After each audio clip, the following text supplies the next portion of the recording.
It is my duty. Order. It is my duty to inform the House of the following vacancy.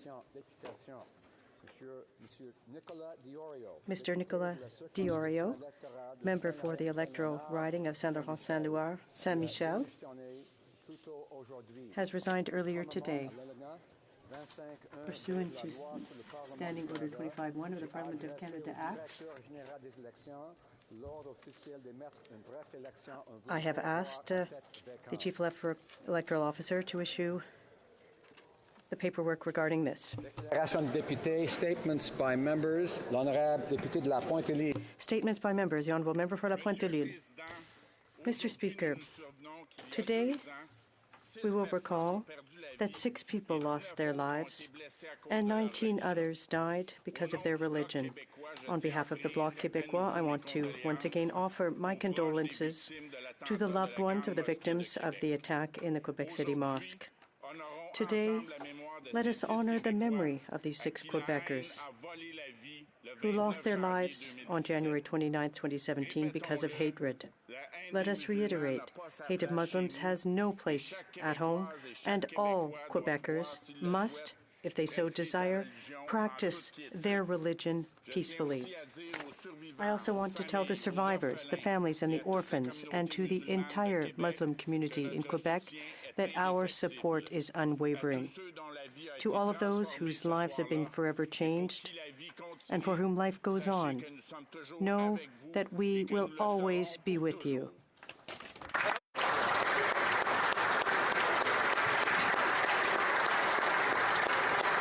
Honourable Member for Oakville North Burlington. Thank you, Mr. Speaker. Named after the world-famous Golden Hawks precision flight team of the Royal Canadian Air Force, Oakville's 540 Golden Hawk Squadron has been serving the youth of Oakville since 1951. With 240 cadets, it's one of the largest air cadet squadrons in Canada. Cadets are encouraged to become active, responsible members of our community and contribute to society in terms of environmental, citizenship, and community activities.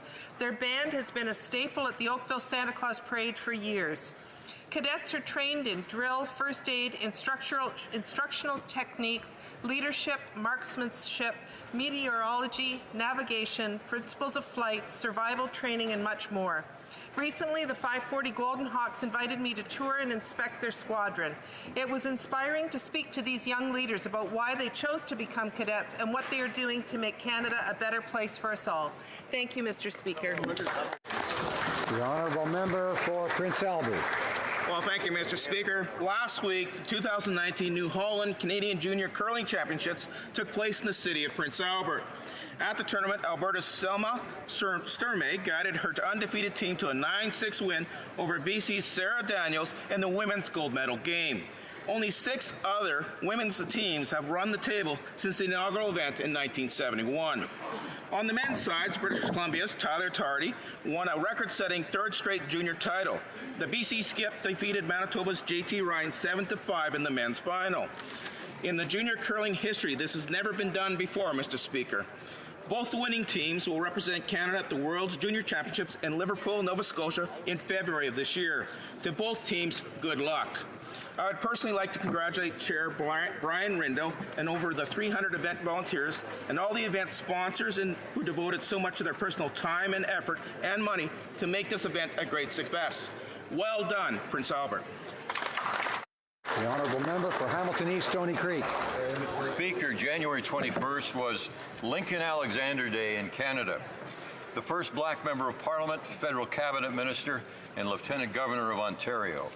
I covered Link's first election victory in 1968 as a young radio reporter, and he became a good friend and mentor.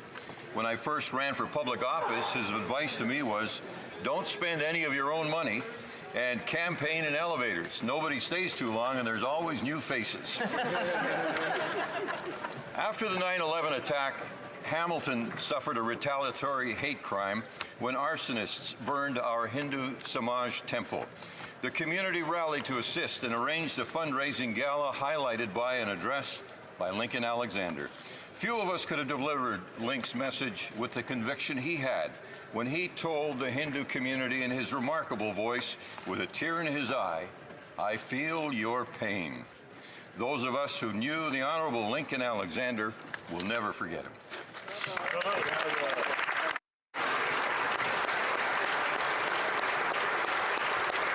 The honourable member for South Okanagan, West Kootenay. Well, Mr. Speaker, I'd like to pay tribute today to two men who truly made a difference in their community and in this country. Milton Orris grew up in Grand Forks, where his family owned the Grand Forks Gazette. He began his working career at that newspaper and then went on to teach healthcare administration at the University of Toronto. As a dean at Ryerson College, he helped define what continuing education could be in an urban environment.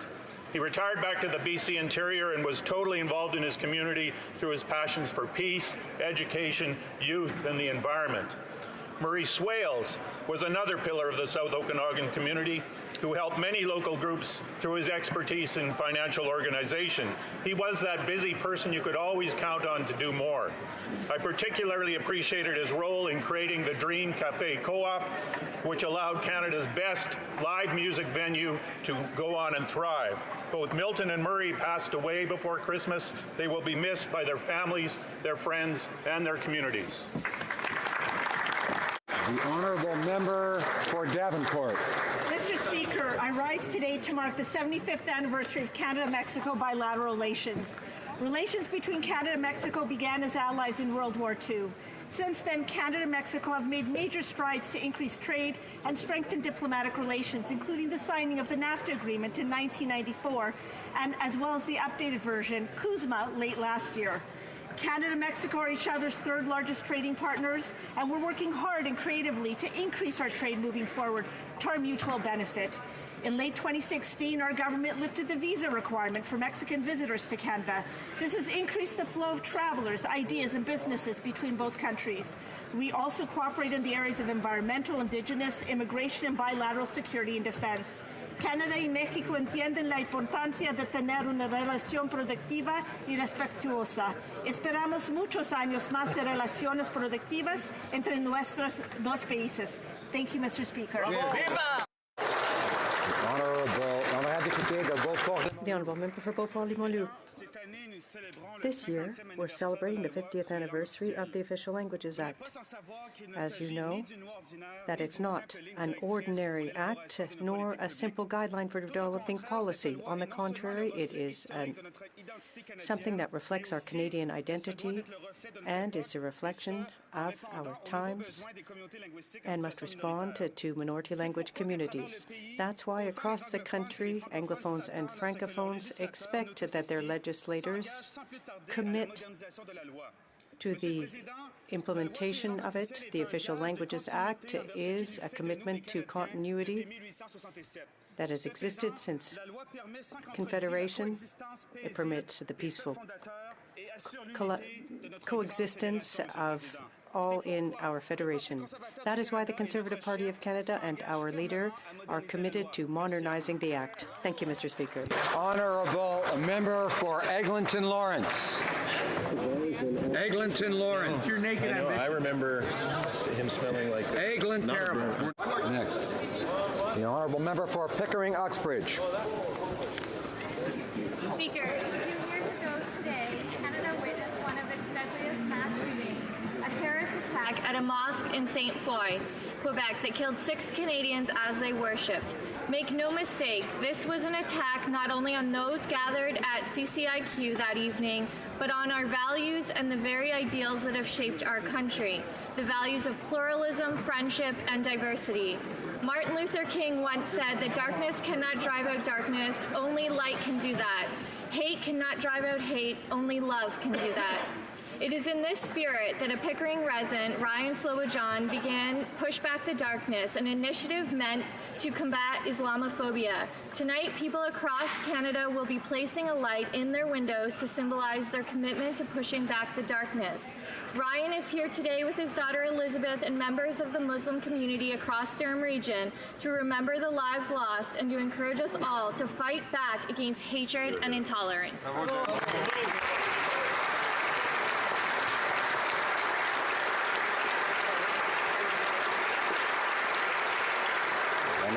député de Brossard-Saint-Lambert. The Honourable Member for Brossard-Saint-Lambert. Official bilateral relationship with Peru. Canada and Peru have a long-standing commitment to multilateral cooperation and democratic institutions. Most recently, our country's leadership on the crisis in Venezuela through the Lima Group. Throughout the years, Canada maintained a very close relationship with Peru. In 2017, over $250 million was invested in strong development assistance programming focused on support for women and girls, Indigenous youth and girls, and supporting small agribusiness. Peru is Canada's third largest bilateral trading partner in Central and South America. Canadian exports to Peru reached $710 million in 2017, while imports from Peru were $1.8 billion. Direct Canadian investments by Canada and Peru were $11.1 billion in 2017, mainly in mining, oil and gas, but also in the financial sector. Canada also promotes opportunities for education and scholarships with Peruvian institutions. Let's celebrate the 75th anniversary of bilateral relations with this major player in South America. Thank you. Honourable Member for Kamloops Thompson Caribou. Mr. Speaker, one thing is for certain, the Liberals will raise your taxes and make life more expensive for everyone. The Liberals love to laud the BC carbon tax, but let me tell you a different story. It was designed to be revenue neutral, but with a stroke of a pen, the NDP government betrayed British Columbians by turning it into just another tax grab. I suspect that the federal carbon rebate checks will also quickly disappear in order to pay for the Prime Minister's out-of-control spending. Experts agree, if it's going to work, it has to be 15 times larger. So the carbon tax is not an environmental plan, it is a tax plan. The results for rural communities is that families will pay at every turn. Yep. They have no alternative. They will be unfairly punished when they're driving their kids to hockey, when they're commuting to work, when they're buying groceries and heating their homes. Everyday Canadians cannot afford another 4 years of this Liberal government spending and mismanagement. The Honourable Member for Ville-Marie, Sud-Est, Île-des-Sœurs. Mr. Speaker, this month, Action Réfugiés Montreal is celebrating its 25th anniversary. It's an opportunity to highlight the important work of this association for enhanced social justice for asylum seekers and refugees. With their 3 awareness programs, Action Réfugiés has proved essential to Montreal. Montreal has helped private groups sponsor over 1,200 people from countries such as Afghanistan, Burundi, and Syria, just to name a few. And through their twinning program, which matches newly arrived refugee women with women already living in Montreal, they are helping create social support systems to break the isolation that many newcomers feel. When many countries are turning inward, and there are a record number of displaced people around the world, the work of organizations like Action Réfugiés needs to be celebrated and supported more than ever. Ensemble, continuons à appuyer ces programmes. Let's continue to support these programs to promote inclusion and enrich the diversity of Canadian society. Thank you. Mr. Speaker, I rise today to mark the 2nd anniversary of the attack at Le Centre Culturel Islamique de Quebec.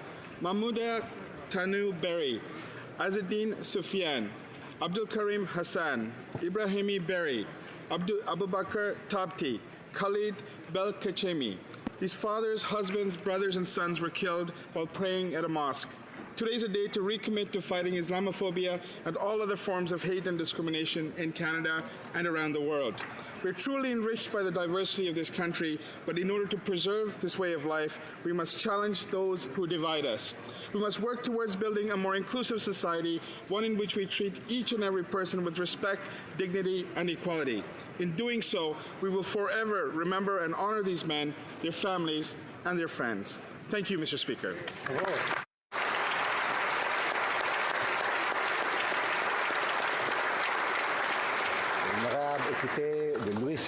The Honourable Member for Louis Saint-Laurent. Thank you, Mr. Speaker. Khaled Balkacemi, Abubakar Tabti, Adelkrim Hassan, Mamadou Tanou Bari, Ibrahim Bari.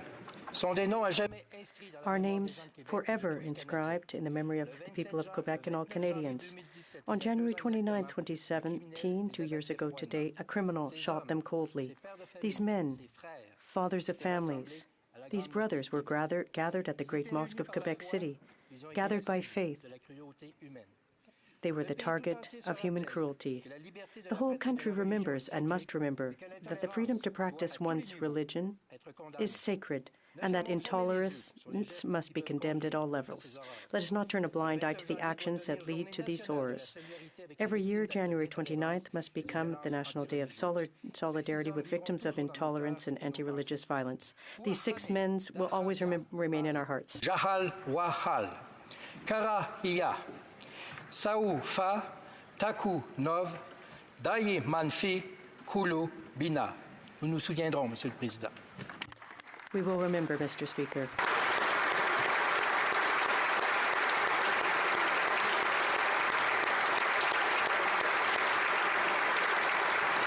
Honourable Member for Richmond Hill. Thank you, Mr. Speaker. Mr. Speaker, it's an honor to be the first to rise in this new chamber to speak to the issue of mental health in Canada. This afternoon, I was pleased to welcome Samuel Breaux from the Bell Let's Talk initiative to discuss how members of Parliament can be a part of the conversation to raise their voices and to fight to end stigma around the mental illness. This initiative effort has raised nearly $100 million for the cause. Seeing him speak on this issue in person from the heart never fails to inspire and impress. Each year on Bell Let's Talk Day, Canadians can use the hashtag BellLet'sTalk to support mental health initiatives across the country. Awareness of the impact of the mental health and illness has never been higher, and we must all continue to raise awareness and learn to be open and accepting of our struggles. Tomorrow, I invite all my colleagues and my neighbors in my community to do their part and join the conversation. Thank you, Mr. Speaker.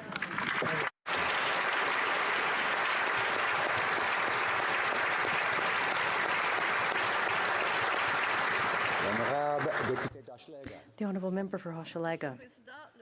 Mr. Speaker, on January 29, 2017, in the evening, 17 children became orphans because their fathers were targeted because of their beliefs. 17 children became orphans because of hate. Since that cold winter night, 6 families and an entire community has had to live with the consequences of this act of terrorism. Our thoughts also extend out to the first responders who were affected by what they saw and went through. All too often, these men and women, these heroes working in the shadows, experience distress. Because 2 years ago, a gunman opened fire during evening prayers at the Centre Culturel Islamique de Québec. Today, we stand in solidarity with the survivors who are still struggling with the repercussions of this act of terror. Today, we need to help these survivors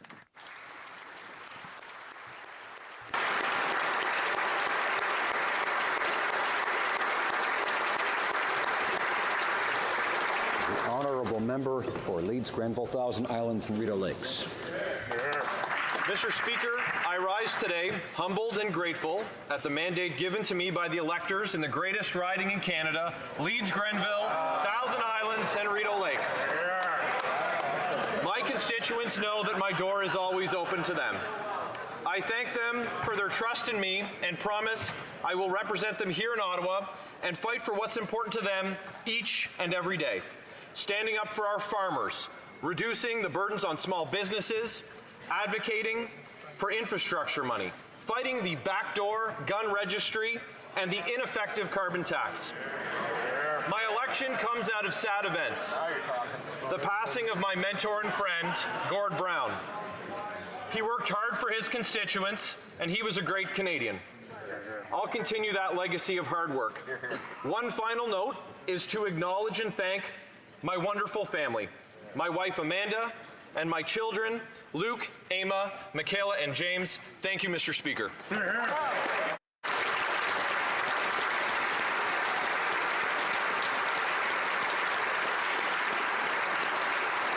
honourable member is already getting some debate about what the nicest riding is, but his is very nice, no question. The Honourable Member for Pierrefonds-Dollard. 2 years ago today, 6 men who were praying in the Quebec City Mosque lost their lives. Mamadou Barry, Khaled Belkacemi, Abu Bakr Tabti, Abdelkrim Hassani et Azzedine Soufiane ont tous été tués. All were killed. A father, a son, a brother, a husband, a friend, a work colleague. They were all victims of hatred. Following the massacre, vigils were organized across Quebec and Canada. Many people came together to form a united front. Today, we stand in solidarity with our Muslim brothers and sisters. We condemn this hateful act as an attack on all Canadians. Together, we remember the victims, and we strive to see the humanity in our fellow citizens. No matter our race, or the color of our skin, or our religion, we are all Canadians.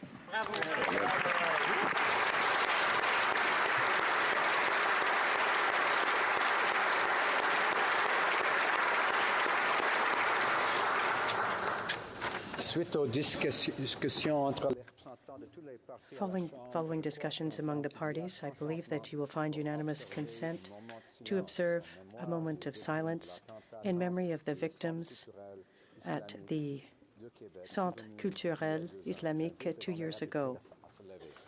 I invite all honorable members to rise.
Merci beaucoup.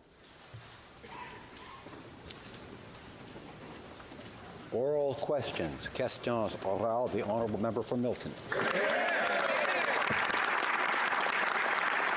Mr. Speaker, Vice Admiral Mark Norman served his country with distinction and deserves every opportunity to defend himself.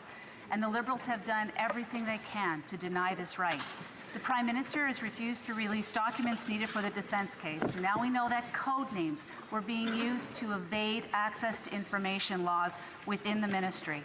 And today now we've learned, Mr. Speaker, that the former president of the Treasury Board has withheld personal emails from Mr. Norman's lawyers. My question for the Prime Minister is, when did the Prime Minister know that the minister was withholding personal emails in this case? Prime Minister. Mr. Speaker, of course, it would be inappropriate to comment on this matter before the court. The Sub Judice Convention indicates that MPs should refrain from discussing ongoing legal proceedings. Courts are dealing with the handling of evidence, and we respect the judicial independence and the House of Commons rules. The honourable member for Milton. Mr. Speaker, a minister of this Prime Minister's government is withholding personal emails from the lawyers of Mark Norman. In October, the former minister said that the only contact he had with Irving was being copied on a letter, but there would appear to be copious documents that are relevant, and as a result, he's lawyered up to try to work his way out of this cover-up. This is all very concerning, and it lies at the feet of this Prime Minister. So once again, when did the Prime Minister learn that his minister was withholding personal documents relevant to the Mark Norman case? Minister. Mr. Speaker, as we all know, these are matters before the court right now. The court is engaged in it, and we know that in Canada, the independence of our judicial system is something that must be a bedrock of our society and indeed of our functioning as a society and as a parliament. We respect the independence of those courts. We will allow the courts to do the job they need to do. The honourable member from Milton. Here, it's the end of the month, and in the normal world, families are taking a look at their personal budgets and trying to figure out how they're going to balance their own, because they know, unlike the Prime Minister, that budgets don't balance themselves.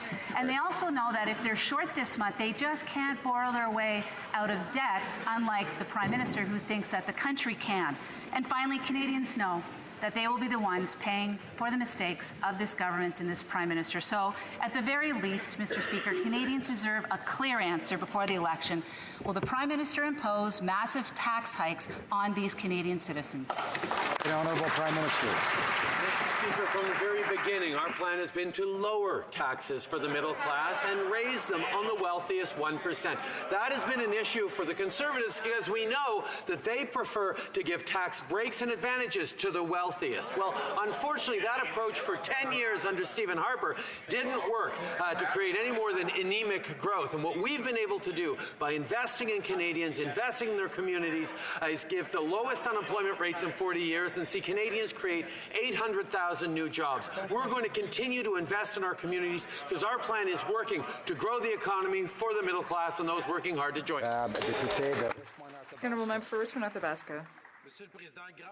Mr. Speaker, thanks to the former Conservative government's excellent financial stewardship, this government inherited a balanced budget. Today, 80% of Canadian families are paying more taxes because of the Prime Minister's out-of-control spending. And yet, in the last election campaign, he swore he would balance the budget before the end of the first term. So my question is simple. Will the Prime Minister table a plan to balance the budget without any further tax hikes on Canadian taxpayers? Right Honourable Prime Minister. Mr. Speaker, the plan that we presented to Canadians in 2015 involved investing in Canadians, investing in communities, and creating economic growth. This is after 10 years of failure under the Harper Conservatives. We created a strong and growing economy. Canadians created 800,000 new jobs in the last 3 years, and we continue to see the lowest unemployment rates in decades. We will continue to invest in Canadians to create more prosperity for the middle class and those working hard to join it. The Honourable Member for Richmond-Athabasca. Mr. Speaker, here's the reality. This government spends, spends, and spends on the backs of our children and grandchildren. Who will have to pay for that? Who will have to pay for the failures, mistakes, and the out-of-control spending of the Prime Minister? Well, it's the workers, business owners, and parents of Canada. So I'll repeat my question to the Prime Minister. Yes or no? Will he table a plan to balance the budget without increasing taxes on Canadians? Right Honourable Prime Minister. Mr. Speaker, we did not increase taxes and we will not increase taxes on Canadians. On the contrary, we are the ones who lowered taxes for the middle class. We did so by asking the wealthiest Canadians to pay a little more tax. That's what shocks Conservatives. Because from the very beginning, they have been promoting economic growth by giving more benefits and advantages to the wealthiest in order to create economic growth. But that doesn't work, Mr. Speaker. Trickle-down economics doesn't work in Canada or elsewhere, and that's what they don't understand. We created economic growth by investing in the middle class, and we will continue to do so. Our New Westminster Burnaby. Yesterday, the Prime Minister misled Parliament and all Canadians when he said in this House that he has, and I quote, already helped over 1 million Canadians find affordable housing. We checked the CMHC record, and it says only 14,703 new units have been or are even being built. So this government gave away $14 billion in corporate tax write-offs in the mini-budget, but has only built a few new units of housing. Why is the Prime Minister deliberately misstating the facts? When will the government find new affordable housing for Canadians? Honourable Prime Minister. Mr. Speaker, Canadians deserve housing that is safe, affordable, and accessible. That is why we have made unprecedented investments in housing across this country since day one, including with our national housing strategy. We have already helped more than almost 1 million Canadians access homes. Our plan is for stable housing and financing now and for the next decade. We know know that quality of life, the better opportunities for kids, for families, for everyone relies on housing. That's why we're investing in a national housing strategy. For New Westminster Burnaby. Let's be clear, doing routine repairs and maintenance is not finding new housing for Canadians. And that answer shows appalling disrespect for Canadians in Burnaby and everywhere else that are suffering through the worst housing crisis we've ever had.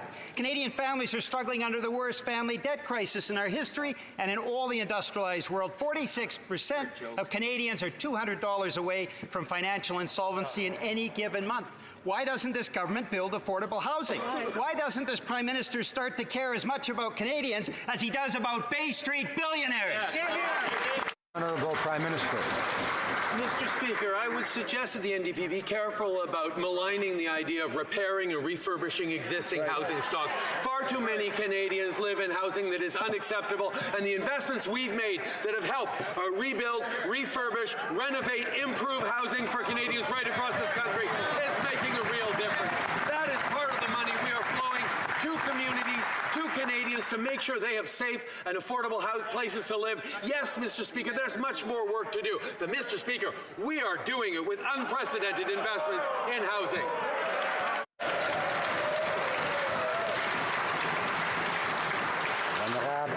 The Honourable Member for Saint-Hyacinthe-Bagotte. Mr. Speaker, according to a study, nearly half of Canadians are just $200 away from being unable to cover their monthly expenses. Sophie, one of my constituents, told me how hard it is for her and her mother to get through the month. People are facing crushing personal debt, but the Liberals are focusing on giving big companies billions of dollars in gifts. When will the Liberals start really helping ordinary people instead of helping the richest companies? Right Honourable Prime Minister. Mr. Speaker, from the very beginning, our priority was to invest in the middle class and those working hard to join it. That's why we lowered taxes for the middle class. That's why we delivered the Canada Child Benefit, which is lifting hundreds of thousands of children out of poverty all across the country. We invested in a national housing strategy that has already helped nearly 1 million Canadians find housing, and we will continue to invest in our communities, to invest in Canadians, to help them build a better world for them and for their families. The Honourable Member for Saint-Hyacinthe-Bagotte. Mr. Speaker, the Prime Minister's list left out the seniors of Canada who are in debt. Paul, a senior in my riding, told me that it's extremely hard for him to make ends meet at the end of the month with a tiny pension, even though he and his wife worked their whole lives. There's also a serious lack of affordable housing for seniors all across the country. So instead of spending billions of dollars on a pipeline and helping out big businesses, why would the Liberals help our seniors instead? Right Honourable Prime Minister. Mr. Speaker, I really appreciate the opportunity to talk about everything that we've done for seniors, including through the National Housing Strategy, because there's an aspect there that focuses on housing for seniors. In addition to that, we brought the age of retirement down to 65 after the Harper Conservatives brought it up to 67. And we increased the guaranteed income supplement for the most vulnerable seniors by nearly $1,000. We're continuing to work to fight the challenges that our seniors face, and we are there for them. The Honourable Member for Louis Saint-Laurent. Mr. Speaker, it's been more than 3 years, and Canadians are still waiting for the Prime Minister to keep his election promise, which was to get to zero deficit by 2019. But that's clearly not the case. 2019 is the year where we have a $30 billion deficit. Now, the Prime Minister is probably the only person in the world who thinks that budgets balance themselves. But Canadians know that they don't. They know that, on the contrary, if you run a deficit, you have to pay for it one day. What is the government's plan to balance the budget? The Honourable Parliamentary Secretary. Canadians had a choice between the Conservatives and the NDP, who promised austerity and cuts at all costs. We knew that after a decade of failed economic policies under the Harper Conservatives, that we had to make the right kind of investments for Canadians. And by doing so, Canadians have created over 800,000 new jobs. We have the lowest unemployment rate in 40 years, and a typical Canadian family is $2,000 better off.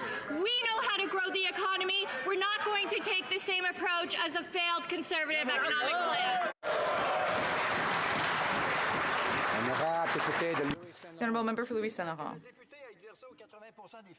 Well, maybe the member should say that to the 80% of Canadian families who are paying more in taxes than they were before the Liberals came to power. I'd like to see all of those Liberal candidates in a few months telling their constituents, well, look at us, we kept our promises. It's not true. Liberals don't keep their promises.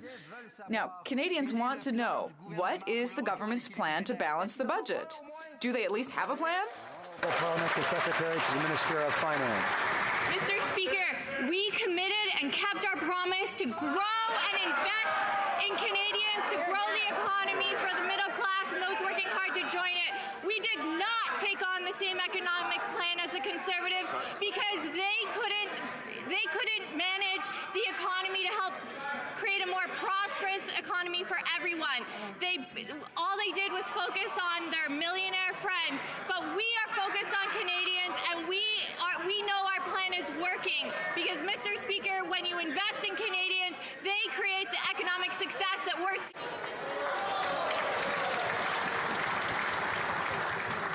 Order. I would ask members to listen to both questions and the answers. The honourable member for Carleton. Millionaire friends? There's the millionaire friend right in the front row who inherited a big multi-million-dollar family fortune, as he likes to call it. And he says, you've never had it so great, fellow Canadians. Well, for those with family fortunes, that's true. For people who are struggling to pay their bills, who have lost their children's fitness tax credit, their transit tax credit, their textbook and education tax credit, the costs have never been so high. Why won't the Liberals admit, if given another chance, they will raise taxes just like they've already done? Honourable Parliamentary Secretary. Mr. Speaker, the Conservatives continue to relay fake information, but the fact is that we actually lowered taxes for the middle-class Canadians. We lowered taxes for small businesses. We increased benefits like the Canada Child Benefit. Mr. Speaker, when will the Conservatives finally tell the truth and say that they're taking their marching orders from Premier Ford, and we're going to see more and more cuts across this country, like cuts to education, cuts to Franco-Ontario language rights? Why won't the Conservatives be honest and tell Canadians the cuts they plan on making? The member for Carleton. Well, there's the Liberal election platform. Do to all of Canada what Kathleen Wynne did to Ontario. She doubled the debt. She doubled power rates, driving the poorest people to the food banks, and she lied about her plans to raise taxes after every single election that she won. Does that remind you, anyone? Someone sitting right there in the front. He knows that he will do exactly what the Wynne Liberals do. That he will hide his plan, and he will raise taxes massively, and it will cost Canadians a fortune. Why won't you admit it? The Honourable Parliamentary Secretary. Order. Mr. Speaker, look at our record over the last number of years. We've actually cut taxes. So, Mr. Speaker, they're talking about hypotheticals, but the record shows that we've reduced taxes. We've reduced taxes on the middle-class Canadians. We've reduced taxes for small businesses. Mr. Speaker, it's clear, the fact that the member from Carleton is speaking about Ontario, that he just wants to create a nationalized plan of the Premier Ford cuts. That's what the Conservatives' platform is. Mr. Speaker, when are the Conservatives going to be honest with Canadians and tell us what they plan on? Honourable member for Carleton. Well, there's the latest defense. Now their plans for higher taxes are hypothetical. In other words, we get to find out about it after the election, when the Prime Minister no longer needs voters, but still needs their money. Mr. Speaker, Canadians without trust funds and family fortunes know what he has failed to realize, that never-ending and ever-growing deficits lead to higher taxes down the road. Why won't he tell the truth about that now instead of hiding it until after the election? Parliamentary Secretary. Mr. Speaker, it's simply not true. true. A typical Canadian family is $2,000 better off under our plan than under the Harper Conservatives. That's real money in the pockets of everyday Canadians that need it. The Conservatives talk about all their austerity and cuts, and let me talk about the Canada Child Benefit. Over 16,410 children are benefiting in the members' riding alone. Is he going to look those children in the face and take that money from them? Just to prove a point, Mr. Speaker, we believe in investments, Conservatives believe in... The Honourable Member Order. The Member for Carleton. To the contrary, when we created the child care benefit, we did so with a balanced budget and we lowered taxes. By contrast, when they brought in their changes, they did so by raising taxes on those children's parents and bringing up more and more debt for those children to pay down the road. We, on this side of the House, will create a financial environment that is secure for Canadians so that we can keep taxes low. We have a motion before the House. It simply asks the Prime Minister to commit in writing that he will not raise taxes. Will he do? The Honourable Parliamentary Secretary. Mr. Speaker, we've already cut taxes, and the member opposite talks about the Canada Child Benefit, which they taxed. We, on the other hand, made it tax-free. Mr. Speaker, we continue to make the right kinds of investments. We're focused on Canadians, and Mr. Speaker, at the end of the day, a typical Canadian family are $2,000 better off.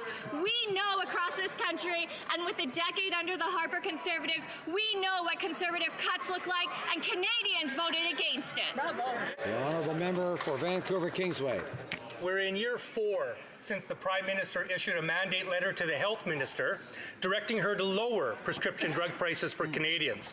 This was important because Canadians pay among the highest drug prices in the world and millions can't afford their medicine. Now, officials at the Patented Medicine Prices Review Board admit that they have abandoned their plan to reduce the prices that drug companies can charge Canadians. Will the Liberals admit that they have folded and betrayed Canadian patients because of pressure from the pharmaceutical industry? Minister of Health. Canadians should not have to choose between buying groceries and paying for medication. And that's why this government has taken action. As the government, we have joined the Pan-Canadian Pharmaceutical Alliance, where we're able to bulk purchase drugs with all provinces and territories. And as a result, Mr. Speaker, we have saved billions of dollars. Also in Budget 2018, we were pleased to launch the Advisory Council on the implementation of a national pharmacare program. We expect that report in March or in the spring of this year. Thank you very much, Mr. Speaker. For Vancouver Kingsway. Well, the reality is Canadians are choosing between medicine and their rent, Minister. You know, the Liberals promised these reforms in 2016, and they said they'd be in place last year. This is a straight betrayal of a clear promise. But the Liberals also said that these changes were essential to bring in universal pharmacare, that we couldn't have it until prices were reduced. Well, that's not happening.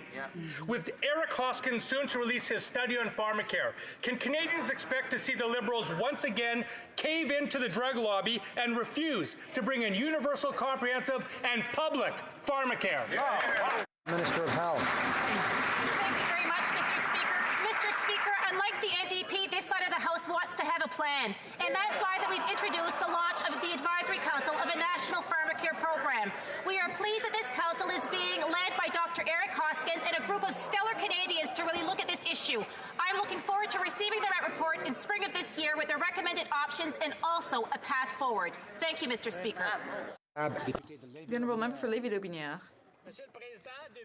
Mr. Speaker, the Liberal government has totally lost control of the issue of illegal migration to Canada. They've spent another $115 million to deal with illegal migrants at the border. Why? Because of this Prime Minister's mistake when he threw open the doors to migrants in a January 2017 tweet. Mr. Speaker, when will this Prime Minister secure our borders and stop making Canadians pay for his mistakes? The Honourable Minister for Intergovernmental Affairs. Mr. Speaker, the alarmist comments from my colleague continue to ignore reality. the number of border crossings is decreasing. We do understand that Quebec and Montreal are playing a key role in partnership with our government to deal with temporary housing. The partnership with the government of Quebec is very important to us, as is the issue of border security. We will continue to work with our partners to ensure that we do both at once. A member for Markham Unionville. Yesterday, Liberal government announced another $114 million for illegal border crossers. Yesterday, Liberal also closed the application window to sponsor parents and grandparents in just 10 minutes. Under this Prime Minister, if you're illegally entering the country, you get immediate entry to Canada and free hotel rooms. If your grandmother trying to legally enter the country, you get the door shut in your face. Why is the Prime Minister making Canadians pay for his mistakes? Honourable Minister of Immigration. It's amusing to watch the Conservatives pretend to care about family reunification, because under their watch, parents and grandparents were stuck in a backlog of 167,000 people, and they had to wait 7 to 8 years to reunite with their family members. We've slashed the wait times down, we have ended the backlog, and we've quadrupled the number available for Canadians and permanent residents to reunite with their families. So while the Conservatives are busy dividing Canadians, we're focused on reuniting families, Mr. Speaker. Honourable member for Calgary Nose Hill. What is shameful to watch is this government allow over 40,000 people to illegally enter our country and abuse our asylum system. Shameful. What is shameful to watch is this government use language to divide Canadians as opposed to using strong policy to restore order and compassion to our immigration system. They shut the door on parents and grandparents who are trying to legally enter the country yesterday. Why is this Prime Minister trying to make Canadians pay for his immigration mistakes? Honourable Minister of Immigration. The facts speak for themselves. This is the Conservative position on parents and grandparents. The Conservatives described parents and grandparents as, quote, a burden on the federal government in terms of financial support. They have described parents and grandparents as a drain on provinces. That is their position. They can run, but they cannot hide from that position. We are responsible for quadrupling the number of spaces that parents and grandparents have to come to Canada. We'll continue to reunite more families. I am amused by their newfound passion for reuniting families, but when they had the chance, they failed. Honourable member for Calgary Nose Hill. Yesterday, the government announced $114 million for people who are illegally entering the country. Hotel rooms, immediate work permits, social welfare payments, and at the same time, they shut the door in 7 minutes for people who are trying to legally enter the country. There are over 9,000 angry comments on the immigration website from people who are saying this is not fair, because it's not. It's not right. Why is the Prime Minister trying to make people pay for his immigration mistakes? The Honourable Minister of Immigration. The news that suddenly the member opposite has found some sort of light where she's found some enthusiasm for family reunification. But family reunification was never their priority. Families had to wait between 7 to 8 years to join their loved ones. They only had 5,000 spaces to reunite family members. They had a backlog of 167,000 people stuck in that program. They even tried to hit the delete button, where for 2 years under their watch, Canadians couldn't sponsor. We're focused on getting the job done. They'll continue to. Honorable député de Jonquière. The honourable member for Jonquière. Mr. Speaker, it's been a long time since the Liberals have said anything about the U.S. tariffs on steel and aluminum. But recently, a Russian aluminum company managed to get itself taken off the U.S. sanctions list. No more tariffs for them. What do the Liberals have to say to the people here at home? In Jonquière, thousands of families are affected, and thousands of good jobs are at stake. They have a right to know, what have the Liberals done to get rid of the tariffs on steel and aluminum? The Honourable Minister of Foreign Affairs. Mr. Speaker, I agree with my colleague that the U.S. tariffs on steel and aluminum coming from Canada are unfair and illegal. And Canada is working against those measures on NAFTA panels and on WTO panels. I spoke to Ambassador Lighthizer today about this issue and yesterday too, and we're still working on it. Mr. Speaker, it's not enough to talk to them. You have to do something now. On Sunday, the U.S. administration lifted sanctions on the Russian aluminum giant Rusal. Meanwhile, Canada is still slapped with Trump's tariffs that are hurting Canadian businesses and jobs. So let me get this straight. Trump is saying Canada is a national security threat, but Russia isn't? Canada is the closest trade and security partner that the U.S. has. Canadian workers are tired of paying the heavy price of losing their jobs because this Liberal government won't stand up for them. What is the plan to remove these devastating tariffs? The Honourable Minister of Foreign Affairs. Mr. Speaker, as the member from Essex knows very well, we are not just talking when it comes to the illegal and unjust U.S. tariffs on steel and aluminum. We acted decisively on July 1st by imposing retaliatory tariffs, the highest, strongest retaliatory trade action in Canadian history. This action is having results. In fact, just this week, Kevin Brady said in the U.S. that he did not see how the U.S. could ratify NAFTA while these tariffs were still in place. For Cloverdale, Langley City. Mr. Speaker, we can all agree that every First Nation child deserves the best start in life. We know that the path forward includes First Nations control of First Nations education and long-term sustainable funding. Can the Minister of Indigenous Services please share with the House the great news from British Columbia that advances this important priority? Good. The honourable member from Cloverdale, Langley City. Last week, I joined the First Nations Education Steering Committee in the province of British Columbia to celebrate the new BC tripartite education agreement. It will benefit more than 12,000 First Nation students. It will provide important changes, including a more sufficient and sustained funding model for First Nations education and a new $20 million investment for First Nation schools, including for language and culture. It reflects the commitment of all parties to work together and strengthen First Nations control of First Nations education. Thank you. The honourable member for Barrie Innisfil. When you've inherited a family fortune like the Prime Minister, you never have to worry about paying for anything, including a carbon tax. Yet, as families and seniors struggle every month just to get by, government documents show the carbon tax will be 15 times higher if the Liberals are re-elected. That's up to $5,000 per family of four. Canadian families are already paying for the Prime Minister's mistakes. Why won't he tell Canadians the truth about his plan to raise the carbon tax if he's elected? Honourable Minister of Environment. Mr. Speaker, it's really unfortunate that conservative politicians continue to peddle misinformation. We have been clear that we're going to tackle climate change. We're going to do it in a way that it's effective and also affordable. I'm very proud to tell the member opposite that guess what? A family of four will get $307 in Ontario, more than they will pay. That has been our approach. But the question is, does the party opposite understand that climate inaction has a huge cost, that they're passing that cost to their kids, that climate change is real, and that that Canadians deserve a plan? We're going to continue moving forward on our plan to make. The honourable member for Lethbridge. The Prime Minister keeps telling Canadians, don't worry, it's okay. But okay for whom?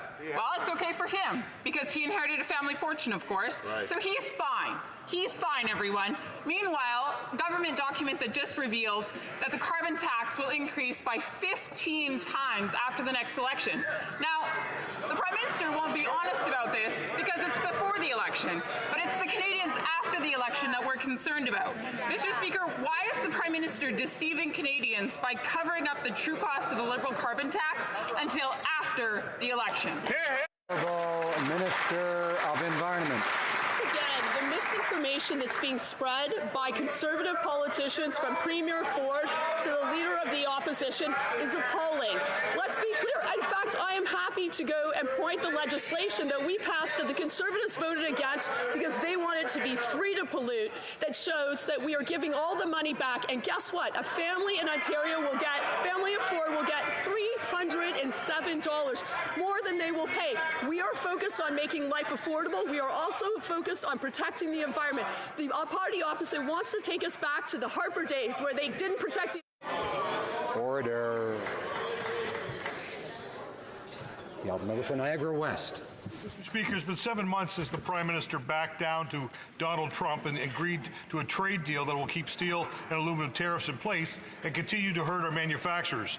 The Liberals have already collected over $839 million in retaliatory tariffs. Wow. They promised to give this money back to our struggling steel and aluminum producers, but almost none has gone out. Why are Canadian businesses continuing to be forced to pay for this Prime Minister's mistakes? The Honourable Minister of Innovation. Mr. Speaker, we've been very clear about supporting the steel sector and the steel workers. We put forward a $2 billion support package for those steel workers. And just to be specific, Mr. Speaker, $664 million of financial support has been provided to the steel workers and the steel sector, Mr. Speaker. We've invested in Algoma, we've invested in ArcelorMittal, we've provided financing through EDC and BDC, and will continue to support the steel workers and the steel sector.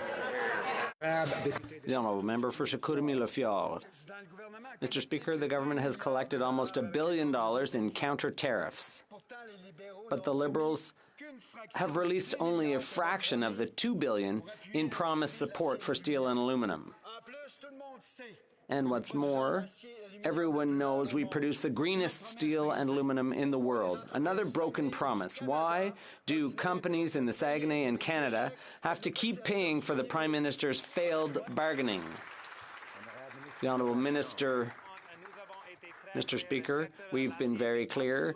Steel is very important to our economy. A $2 billion worth of support for this sector. As I've highlighted, we've provided that support in a meaningful way, particularly to the small and medium-sized businesses that need the financing in terms of being able to compete going forward. We provided $255 million through BDC, $169 million through EDC, and $140 million to the Strategic Innovation Fund. We'll continue to defend the steel workers and the steel sector, Mr. Speaker. Member for Timmins, James Bay. Mr. Speaker, we're now 3 weeks into the state of emergency in Cat Lake, and the minister has yet to meet with the leadership or visit the community, so I'm not sure if he fully understands the seriousness on the ground.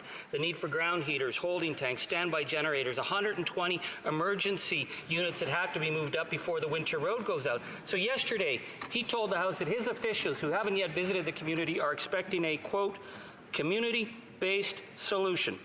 A community that is facing a total and complete breakdown of social infrastructure? What on earth is he talking about? Minister of Indigenous Services. Speaker, I have spoken to the leadership to affirm our commitment to working with them, and indeed we do want it to be a community-led solution because we know that is a solution that will be lasting. I did tell this House that officials would be meeting with the community yesterday or today, but they were unable to make it in due to bad weather, but they will be meeting with them, and they are in constant contact with them, and we are committed to developing not only an interim but a long-term plan of action to take on the housing challenges that we know that they face. Thank you, Mr. Honourable Member for Timmins, James Bay. Thank you, Mr. Speaker. I spoke with the chief this morning. He said this government has done, quote, squat. We have houses that are so toxified that 75% of this community needs to be demolished. We just had a child medevaced out to London because of mold contamination. The officials in his department have ignored the crisis at Cat Lake for years, so sending him up to put a Band-Aid solution isn't going to cut it. So what's it going to be? Are we going to see leadership from this minister? More jargon from Indian Affairs, or an admission that his department has failed the people of Cat Lake, that he's going to take responsibility and he's going to make sure that action happens? Yes or no? Honourable Minister of Indigenous Services. Health and safety of the people in Cat Lake is immensely important. I have spoken to the chief on this issue. I have spoken to members of council on this issue. We will be meeting with leadership to develop an interim and a long-term solution. We have made immense progress. We have, in partnership with the community, we know there is a long way to go, and we will continue forward in a spirit of partnership. Thank you very much. The honourable member for Beauport, Côte-de-Beaupré, Île-d'Orléans, Charlevoix. A new year, a new House of Commons chamber, but the same old Liberal broken record. The Liberals' true colours are showing clearly in Quebec. They pretend they're listening, but they ignore Quebec's demands. The Prime Minister is rejecting the consensus in Quebec around a single tax return and is dead set against making life easier for Quebecers on the pretext of potential tax evasion. What's the real reason for the Prime Minister's latest refusal to listen to Quebec? The Honourable Minister of National Revenue. Once again, we see the Conservatives. We see how petty their politics is. They obviously have no real intention of respecting the work of our workers in Quebec. Those workers are an economic driver in regions like Shawinigan, the Gaspé, Rimouski, Quebec City, Montreal. These federal workers, Mr. Speaker, meet the needs. They're bilingual. They can respond to all Canadians' inquiries. We are going to continue to work with them. The Honourable Member for Mégantic-L'Érable. Wow, did I just hear the Minister try to scare Quebecers? We're talking about an administrative arrangement here, a single form instead of two, making the painstaking chore of filing your tax return simpler for Quebecers. Only in Quebec are there two tax returns, but Quebecers don't have two pockets, one for the feds and one for the province. They only get one paycheck and two governments want to take it. Enough's enough, Mr. Speaker. When's the Prime Minister going to finally get it that Quebecers are not a threat and give the single tax return the go-ahead? The Honourable Minister of National Revenue. Mr. Speaker, it's quite strange to hear the Conservatives opposite. They were in power for 10 years. Why do they not understand how things work at CRA? I can tell you that we are working to put programs in place to combat tax evasion, but tax evasion from the Conservative point of view is something that shouldn't be. We shouldn't touch their wealthy crony friends. We've invested $1 billion. We've hired 1,300 auditors. We've taken every step possible to fight tax evasion, and we're going to continue working on that. The Honourable Member for Mégantic-L'Érable. Mr. Speaker, this government doesn't trust Quebecers. They stubbornly want to make life more costly for Quebecers and also harder for them. The Prime Minister is completely ignoring the consensus in Quebec around a single tax return. I know. The Prime Minister has never done his own taxes. Unlike thousands of Quebecers who can't all afford an accountant to do it for them. Mr. Speaker, why won't the Prime Minister make life easier for Quebecers by allowing a single tax return? The Honourable Minister of National Revenue. Mr. Speaker, the Conservatives are making unrealistic promises, but I'm happy to tell all Canadians what we've done at Canada Revenue Agency to make life easier for Quebecers and Canadians. We've invested in our call centres. We've simplified the tax return form. We've invested in community volunteer programs. We've encouraged people to file their tax return, and that is with a view to making sure that all Canadians get their fair share. The Honourable Member for Vimy. Mr. Speaker, as the member for Vimy, I have the good fortune of having many Canadian Armed Forces members and a 22nd Regiment Reserve unit right in my riding. Every year, several recruits train and get their basic training there. Join the reserve to get a good paying summer job and hone their leadership skills. Can the Minister of National Defence inform the House on how our government is investing in young Canadians and the Canadian Army Reserves? The Honourable Minister. Mr. Speaker, I want to thank the member from Vimy for her important question and her hard work for her constituents. That's right, applaud. I was proud to be in Quebec, Mr. Speaker, a few weeks ago to talk about our new full-time summer employment program for members of the reserves. Through this initiative, new recruits will receive guaranteed summer employment, competitive pay, and gain valuable military experience, and all this guaranteed for the first 4 years. Mr. Speaker, our government is committed to supporting the reserve members of our Canadian Armed Forces. Thank you, Mr. Speaker. Member for Aurora, Oak Ridges, Richmond Hill. Canadians are paying for the Prime Minister's failures on China and national security. Chinese law requires any Chinese company to spy for the government, and Huawei's no exception. The U.S., Australia, New Zealand, and Japan have banned Huawei. The U.S. has threatened to withdraw intelligence sharing if Canada doesn't do the same. Cyber intelligence is the new arms race, and it's escalating. The U.S. has now brought 13 criminal charges against Huawei and is unwavering in its extradition request. When will this Prime Minister ban Huawei? Honourable Minister of Public Safety. Mr. Speaker, as the honourable member should know, the issue of safety and security in the supply chains for new technologies are under very careful examination by the Government of Canada. All Canadians want to take advantage of the world of improvements that can come from the application of 5G technology. At the same time, we want to be absolutely certain that our systems are safe and secure, and Canadians can be confident that the decisions made by the Government of Canada will not in any measure sacrifice safety and security. For Vancouver East. This Liberal government continues to devalue the contributions of parents and grandparents. First, it was family reunification based on the luck of the draw. After scrapping that colossal failure, it was right back to the Conservative plan to make families race at breakneck speeds just to submit an application before an arbitrary cap is reached. It took all of 11 minutes yesterday before the door was slammed shut. Now families have to wait another year to even have a shot at submitting an application. Will this Liberal government do what is right and cancel? The Honourable Minister of Immigration. Canadians asked us for a more fair system, a system that would treat everyone on a first-come, first-served basis. We have quadrupled the number of spots available for permanent residents and Canadians to sponsor parents and grandparents from 5,000 to 20,000. We've slashed the wait times. It used to take 7 to 8 years to sponsor parents and grandparents. We've listened to Canadians and we continue to improve the program. We're proud of our record and we'll continue to reunite families, Mr. Speaker.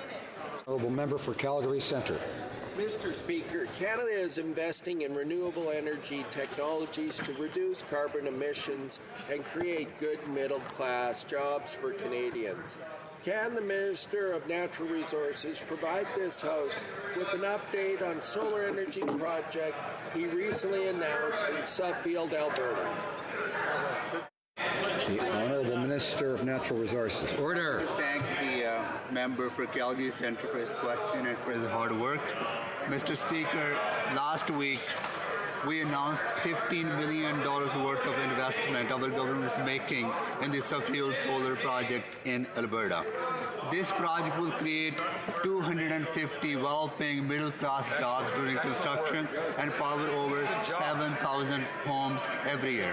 Mr. Speaker, we are delivering on our plan to grow the economy, at the same time protect the environment. Order. I encourage members to hold their opinions until it's their time to speak, and not to speak like member for Calgary Signal Hill, for example. You could do that. The Honourable Member for Richmond North Athabasca. Mr. Speaker, it's been 7 months since people in my riding have had no answer about the special status of the Liberal member. He announced that he was resigning. In September, he changed his mind. In November, he said on his Facebook page that he would be retiring on January 22nd, and we just learned officially that he was leaving. Unfortunately, people in Saint-Léonard, Saint-Michel have been paying for this MP's 7-month absence, and it's only getting longer. So my question is for the Prime Minister, does he intend to call a by-election before the end of this government's term? Because members of that riding will be without an MP for over 17 months otherwise. The Honourable Member, Government House Leader. Mr. Speaker, as the member knows, only today did the member in question announce that he's no longer a member. So we will study the situation and move forward in due course appropriately. Thank you, Mr. Speaker. The Honourable Member for La Pointe de l'Île. Mr. Speaker, what we want in Quebec is to integrate our new arrivals. We want those who choose Quebec to take part in Quebec society. We want them to make our culture their own. To do that, we have to be able to communicate. In Quebec, there is one official language, and that language is French. Does the minister agree that in order to become a citizen in Quebec, you must have an adequate knowledge of French? The Honourable Minister. Mr. Speaker, we recognize here the Bloc's divisive tactics. They're trying to make language and culture a point of division. But Quebec is moving forward. Canadians are moving forward. The only people who are not moving forward and never will is the Bloc Québécois. The Honourable Member for La Pointe de l'Île. Mr. Speaker, I'm losing. I don't know what to say. We know that, member. I had the honor of tabling a bill requiring an adequate knowledge of French to get citizenship in Quebec. Knowledge of French is essential to integrate those who choose to join us, those who choose to be a part of us, those who want to be us. And the government of Quebec gets it. Is this government in favor of legislation requiring an adequate knowledge of French in order to get citizenship in Quebec? The Honourable Minister of Canadian Heritage. That's the thing, Mr. Speaker. That's the problem. Because their us is divisive. They want to divide us on the basis of language. Our Quebec includes Anglophones and Francophones and everyone who joins us. They want a better future for their children, and here on this side of the House, we do not divide, we include.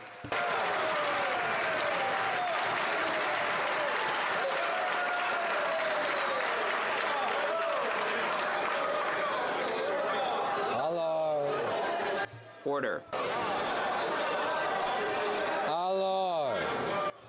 Order. Member for Order.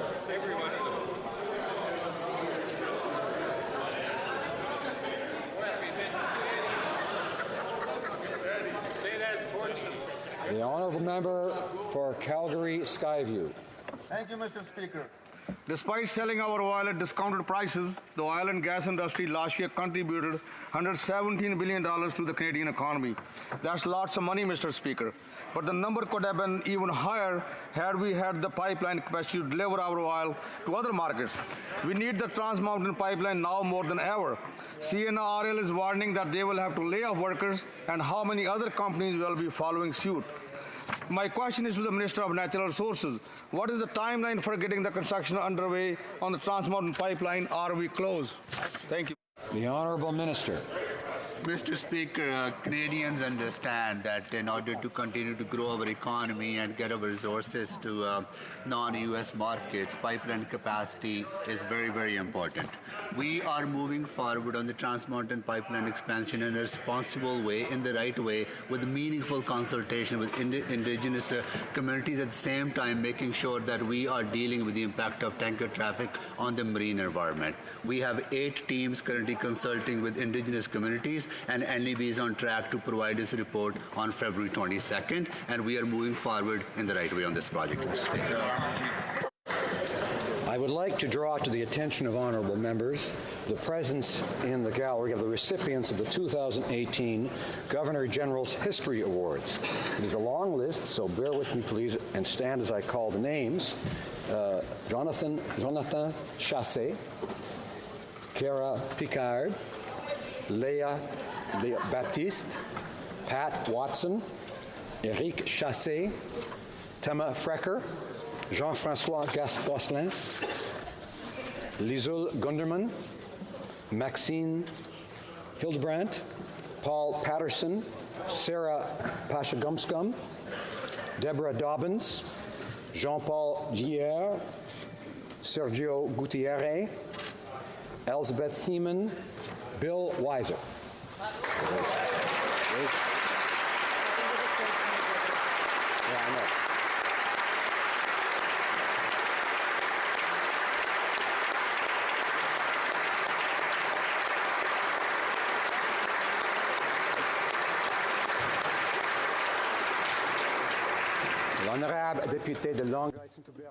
The honourable member for Longueuil-Saint-Hubert on a point of order. Mr. Speaker, I think that if you seek it, you will find unanimous consent for the following motion: that the House denounce the use of the tragedy, images from the tragedy of Lac Mégantic, and require that Netflix withdraw from its books the reference to this tragedy and financially compensate Lac Mégantic for having used these images for entertainment purposes without